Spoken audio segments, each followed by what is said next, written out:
a little bit more general, what we aim to do with these sessions is then to start to isolate, so we can deliver, for example, an early years focus session for families that are focusing on certain age bands, key stages. I also invite some people that we know. We've got a great educational network, so whether that's inviting round tables of heads to come and talk about different approaches. But by all means, this is meant to be for you. Thank you for those that contributed. Your questions, we will have an opportunity after David's kind of quick TED Talk style intro onto the future of education. No pressure.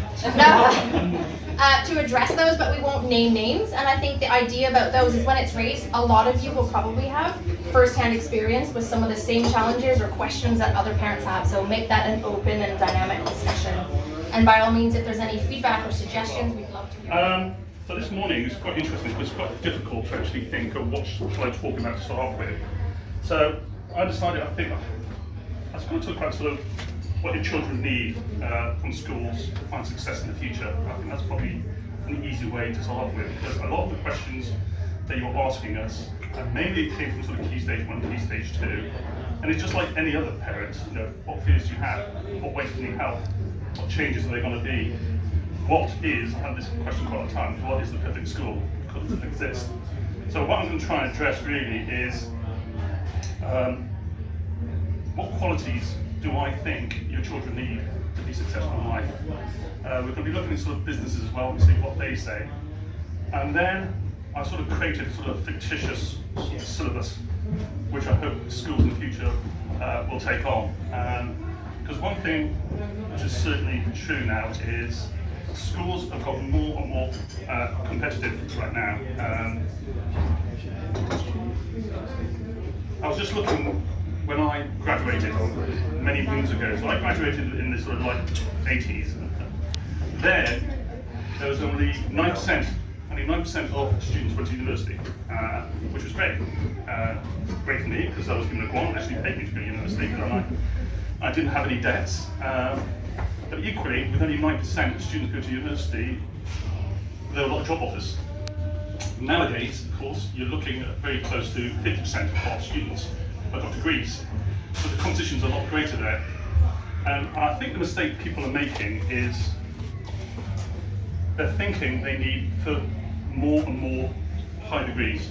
So for some of our tutors now have got their degrees and then they decided to do their masters because the people that were given an edge. Suddenly, everyone's got masters, so they're all doing PhDs and getting really in debt by then. They're sort of in their late 20s. And it's interesting because one guidance I'm giving a lot of tutors is always not to do a PhD. I think that I'm finding they're sort of late 20s, early 30s, highly educated, but haven't done a day's work of life in the workforce. And businesses actually have sort of changed. It's got to a stage when you're 30, you almost past it. I mean, I always joke when I first met Melissa, I'm very sort of traditional, and my heads have always been both male and female, normally in their 50s, 60s. Someone you look up to who've had a lot of experience in life, both in schools and with families. And then suddenly, I was going to conferences and I was a dinosaur. And most people heads were sort of in their sort of mid-30s. And I remember when Melissa came to my school for the first time, and I was probably, I don't know, in my early 50s. I think Melissa was probably about 36. And it's strange, you can be ages the other way. And I was quite blunt with Melissa. I said, well, to be honest, I think you're way too young to be a head. You haven't got that sort of experience that most heads have got. Of course, I had to sort of swallow my pride because about 6 months later, I came back to her and did say, I'm not flash with her, but she's probably the best head I've ever worked with. That's what I'm working with Melissa now. It was quite funny because after I said that, she then sort of slightly embarrassed me and said, by the way, this is my third headship. I said, what? She said, oh yeah, I was head once at 28. I'm thinking, good God, 28, I could barely do my shoelace when I was 28, let alone sort of manage the whole school. So, what I'm looking for now really is looking at sort of 5, I suppose, key things which I think your children should have. For me, I think it's 5 things. It's all about passion, curiosity, imagination, critical thinking, and grit is what I call it, persistence. So passion. For me, I think passion is the most important thing. I think it's what's lacking in schools. Because most schools have a very sort of linear curriculum. It's not individualized to the individual student. And I often advise my students, because I used to teach them sort of in the primary age, but the last sort of 8-9 years of my life, I moved to this sort of dreaded teenage age. And I remember a lot of teachers telling me, oh, don't teach teenagers, they're real pain and stuff like that. But actually, I actually found teenagers great, to be honest. It was very rewarding. And the advice I always give teenagers whenever they're doing their A-levels is choose something you're passionate about. Choose subjects you're passionate about. Because if you think about it, if you're not passionate about something, your life's going to be miserable. Because if you work, I don't know, most of us work, I don't know, 8, 9 hours, 10-hour days, then you go home, you probably might be lucky, you might spend 2 hours with your family, and then you sleep. And you do that for 35 years. Can you just imagine how demoralizing it will be doing something you don't like? And it was a big problem in our school. Because we had many parents who were pushing children to be, it's the usual traditional thing, become doctors, become scientists, become lawyers. And the children weren't interested in that at all. They had other passions. And they were forced to do A-levels and go to university. And I wasn't surprised when I got in contact with a lot of my students eventually that they rebelled and actually did subjects that they wanted to do. So the first thing I would have to actually do is try and find something that your child is absolutely passionate about doing. And this is quite hard because we've got our own prejudices. You think, okay, I want my child to do this, and then you talk to him, but you influence your child. Don't put him down that road. Find something he's passionate about. It could be anything. I mean, funny enough, for me, it was I remember as a young child looking at the Apollo program. Yeah, I'm not old. What program? No. But the old, first step on the moon. For me, I was amazed about that technology. And I was also a big science fiction Star Trek fan. And funny enough, those two events in a way sort of made me passionate for education and science and space. And I still love astronomy and things like that. So again, passion, number 1. 2, this is an interesting one, curiosity. It's sad, in many ways, we lose it as adults. It's gone. My son, funny enough, he taught in year 1 and year 3. And his favourite year was year 1. He said, year 1, the students are so curious. They're always asking questions. They're not self-conscious. They absorb everything you say. And he said, I don't know what happens in a year. By the time they get to year 2, they've lost that curiosity.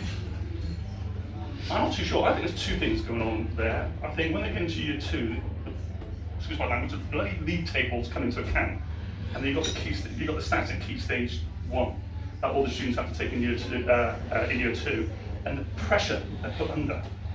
Sometimes by parents, sometimes by schools, and it's almost like they've got to complete those syllabuses in medical time. There's a child asked. I remember I sort of told the teacher off once because I was observing him. I had loads of lesson observations, and this kid asked a brilliant question. I was really hoping the teacher would answer it. But I'm sure he would have, but because he was being observed, he said, no, sorry, we'll get back to that, but I need to complete the lesson, because he had a lesson plan. And he had to stick to that lesson plan. Now the owner said, look, beside a lesson plan. Lesson plans are just a guide. If the feeling or the atmosphere of a lesson takes you somewhere else, go with it. There's nothing worse than having a child ask a brilliant question and it's not answered. So, that curiosity, we need it there. And I do think children, the ability to ask great questions all the time. And you've got children. When they're 3, 4, 5, they're constantly asking questions, that's how they learn. But it disappears. Seriously, by the time they get to teenagers, forget it. I mean, the question from them is gone. In a way, I sound a bit old here, but I don't know, I just feel the younger generation is so self-absorbed in their own image that they almost forget about the rest of the world. I mean, it's funny enough, I was looking at a news article yesterday about people taking selfies all the time. And now there's a new device where you can take slow motion selfies. And I'm thinking, oh my God, where are we going to go with this? So, curiosity, I think is really important. The The third thing is, again, I think it's lacking in schools is imagination. It's not the children's fault, it's just the way that the syllabuses work. There is a lack of imagination of things. I mean, I've written here that entrepreneurs and visionaries imagine the world and the future that they want to live in, and then they create it. Kids have to be some of the most imaginative humans around, and it's critical to have imagination. Without it, it's just a wheel on a cog. So imagination, try and get the imagination going all the time. Fourth one is, again, it's sort of beginning to be lost, and I think it's probably the hardest thing to actually teach a student or a child is critical thinking. Because, I suppose I'm not my generation, they're bombarded with information and data. A lot of it is wrong. I mean, it's been in the news so many times, fake news. So the skill to actually interpret what is right and what is wrong. And also to handle all that data. And it's strange, one of the most influential books I ever read was, and the student asked me this once, why do I need a teacher when I can Google? It's a very good book, by It was written by someone called Ian Gilbert. If you get a chance, for me, it revolutionised my teaching. And it's very true. Now, the old idea that a teacher was a fountain of knowledge, and you're my students right now, and you listen to every single word I'm saying, but you're not taking part. So, they're saying, teachers can't compete with the internet. I can't compete. And only once I've been very lucky in my class, and I was teaching GCSE RS, I had a boy who was autistic. And I don't know, he just had an incredible memory for dates. And I always used to go, okay, the Abortion Act, Liam, just click straight away. You say March the 12th, 1968. And he just had that sort of knowledge. So, think critically, vital in life. The last one, and this one I think is disappearing. Grit and persistence. I think things are kids got too easy in some ways. Maybe because of pressure from parents or pressures from the schools, is that things are too easy. I'll give you an example of that. In surveys recently, they said when a teacher asks a question to a student, the average teacher only gives that child 3 seconds to answer before he moves on. Tell you what, if you ask me a question now, I think I can answer in 3 seconds. You know, sometimes you need to do mock books and inspect books. I remember once this teacher proudly showed me a maths book, and this was a girl, and she was and I went through every single page, and it was 100% everything. Tick, tick, tick, tick, tick, tick, tick, tick, tick, tick, tick, tick, tick, tick. And the teacher thought, wow, isn't this good? I thought, no, this is really sad, because there's no challenge there. I want to see children get things wrong. They should be moved up and do much harder work, not just because it's strange. The idea that teachers have is, like I say, of gifted and talented children is they complete things a lot quicker and more accurate. So when I say, okay, what's extension work? So let's say they're doing 20 fractions, what do you say? They can do those 20 in, let's say, 20 minutes. More or less. What's the point of that? You move them on to something bigger. So grit and persistence is something which schools I think are working on quite hard, is making things more and more challenged and not being frightened to actually fail. If you think some of the biggest scientific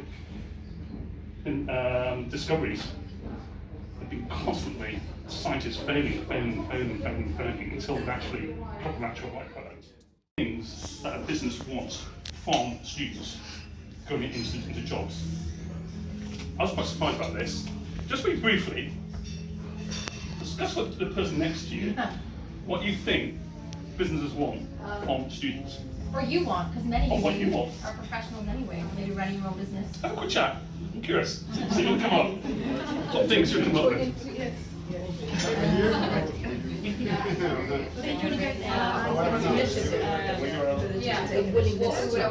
what is your program? Yes.